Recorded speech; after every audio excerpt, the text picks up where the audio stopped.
Hey team, welcome back to Tinteh Media. Dengan saya Yendra, dan ini adalah salah satu iPhone terbaru dari Apple, iPhone 11. Nah, smartphone ini udah kita gunain itu sekitar hampir 2 bulanan. Jadi di video kali ini adalah pengalaman serta opiniku tentang iPhone 11. Nah, di sini saya akan sharing apa yang saya suka dan saya tidak suka dari handphone satu ini. Tapi kalau ngomongin soal keseluruhan dan jangka panjang, ada alasan kenapa iPhone 11 layak untuk dibeli.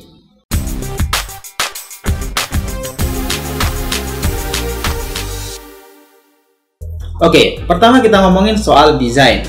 Nah, seperti yang kita lihat, iPhone 11 ini menggunakan bahan material kaca yang konon nih diklaim Apple sebagai kaca terkuat untuk produk smartphone-nya.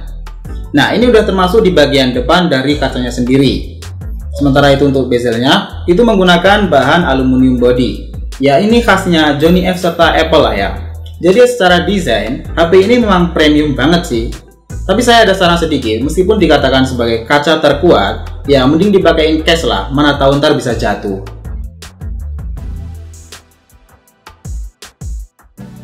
Kedua, kita ngomongin soal layarnya. Nah, iPhone 11 ini memiliki ukuran layar sebesar 6,1 inch. Jadi ini nyaman banget sih dipegang di satu tangan.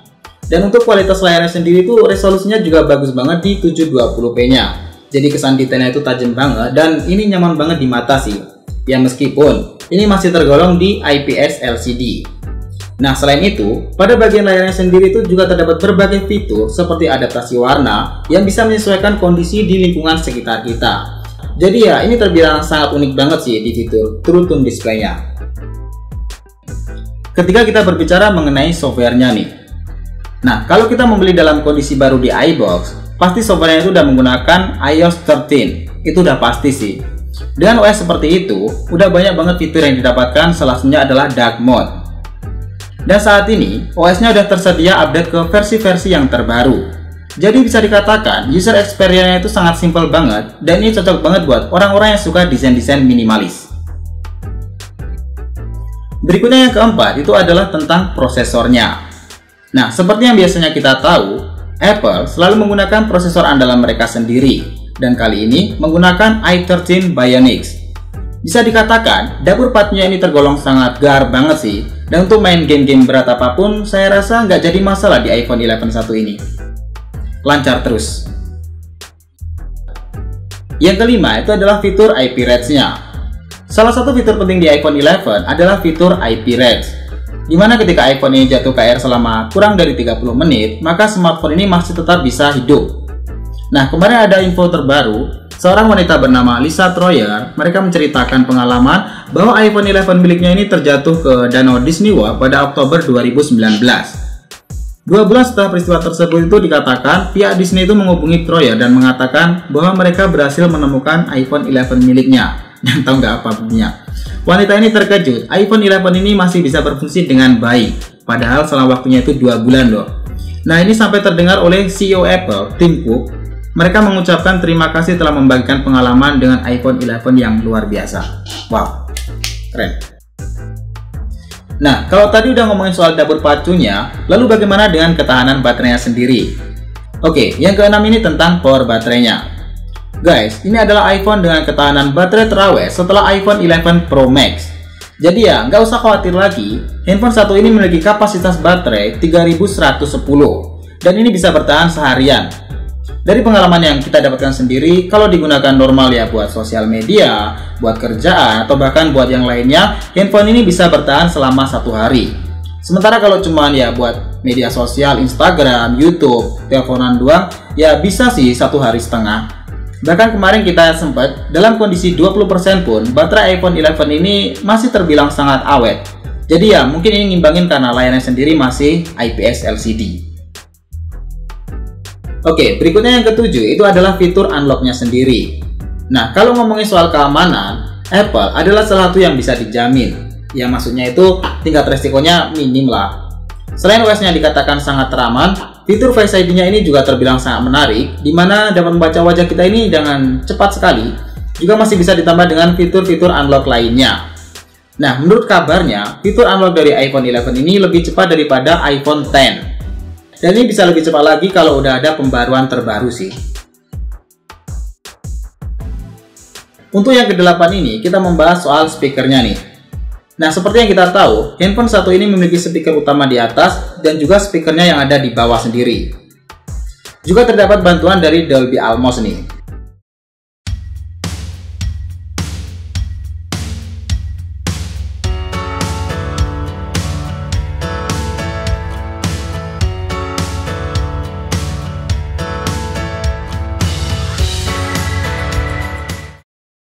Jadi suaranya itu ya kenceng dan kayak tone suaranya itu gimana ya, padat gitulah. Jadi ya soal musik Apple emang nggak ngecewain sih. Terus yang ke-9 itu adalah soal chargernya sendiri nih. Nah, sebenarnya iPhone 11 ini sudah bisa dibantu dengan fast charging. Cuman charger bawaannya itu belum ada fiturnya tersebut. Dan ngecasnya ini masih lama, mungkin sekitar 2 atau 3 jaman lah. Ini juga bisa menggunakan wireless charging.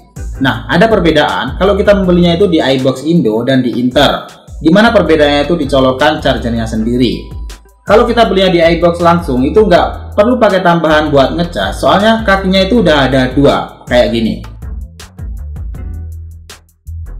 Nah, biasanya itu kalau kode di Indo itu PA kalau nggak salah. Ya, PA kalau nggak salah. PA. Nah, yang ke-10 sekaligus yang paling istimewa itu adalah fitur kameranya sendiri. Ini untuk pertama kalinya, fitur lensa ultrawide tersedia di iPhone 11 series. Dimana ini juga sama 12 megapiksel, hanya yang membedakan dengan 11 Pro adalah lensa telenya sendiri. Jadi kamera depan atau kamera belakangnya itu sama-sama bagusnya, detailnya itu juga oke banget, tone warnanya itu juga dapet banget lah pokoknya. Katanya sih ini jauh lebih baik daripada iPhone XS malah. Yang bikin menarik lagi itu adalah fitur low light-nya sendiri. Nah, dimana kalau kita foto dalam kondisi hampir tidak ada cahaya sekalipun, iPhone 11 ini masih bisa menghasilkan foto yang objeknya sangat detail.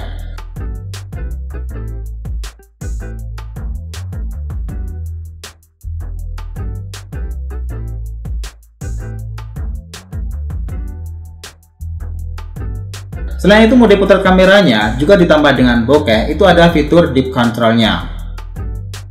Terakhir yang ke-11 itu adalah soal fitur perekaman videonya.